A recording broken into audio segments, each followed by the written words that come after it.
The first enabling behavior of narcissistic abuse is acceptance. Hi, I'm Dan Cassenti. I'm a cognitive psychologist and a novelist. I'm putting together this series on YouTube to try to explain concepts of narcissism so we can arm people against narcissistic abusive relationships.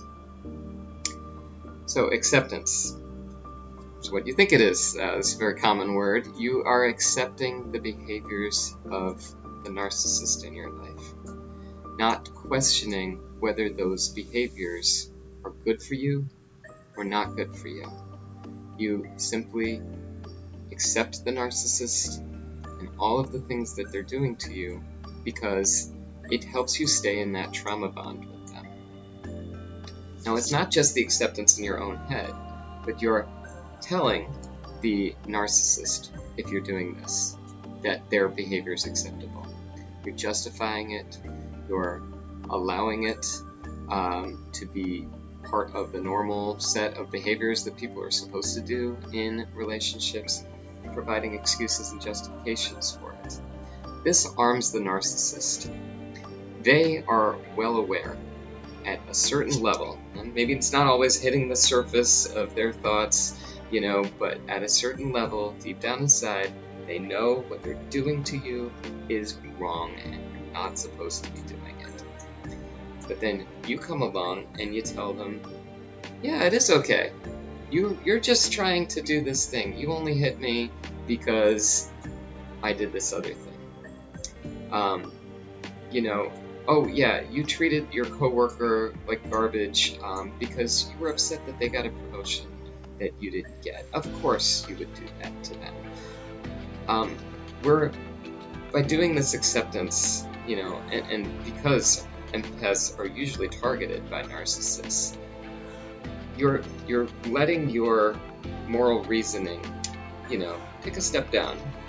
You know that those things aren't acceptable behavior, but you also know that the narcissist in your life wants to hear you say that it is, because that gives them permission to keep going forward.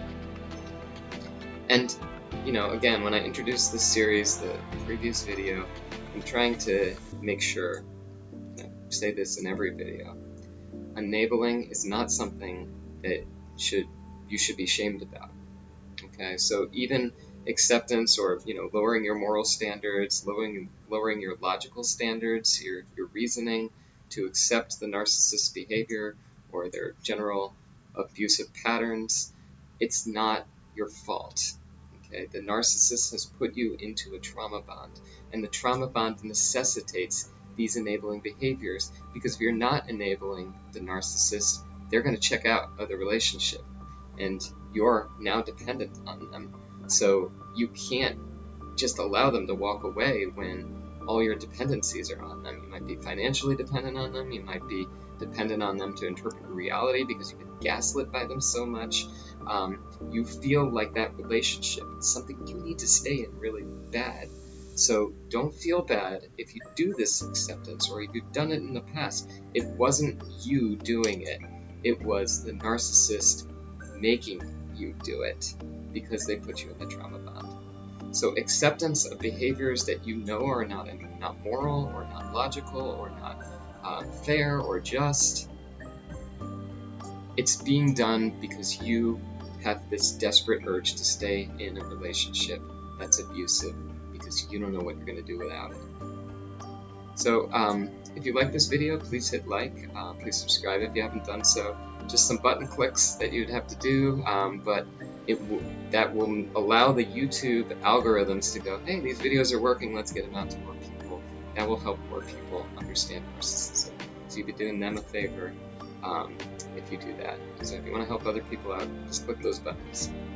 Okay, well, I hope this helped, and I'll see you next time.